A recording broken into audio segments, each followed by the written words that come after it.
Assalomu alaykum. Yana bitta xonadonimiz ishlarkan avval maylar qo'yib, o'rnatib qo'yib ketdik. Hop, hozir bugun shuvoq qilamiz, xudo xolasa. Mana maylar o'rnatilgan. Burchaklar lazerda. Hop. Bu burchak, masalan, bu tomon bilan bu tomoni 90 gradusga qo'yib chiqarilgan. Ertaga mebel o'rnatilganda yoki gilam solingan paytda perekozlar bo'lmaydi. Gilam chiroyli, hamma tomoni bir xil tushadi. Ko'p yangi zamonaviy uylarda hammasi yaxshi bo'lyapti. Eski uylarda eslarda bo'lsa, gilamni bitta tomoni ko'tarilib qoladi, yo tushib qoladi, shunaqa bo'lardi. Shu uyi perekozdan bo'lardi.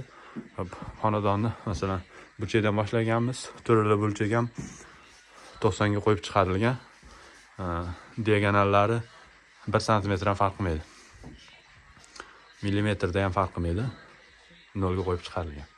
Xudo xolasa bir kunlik ish bu xonadonni tugatamiz.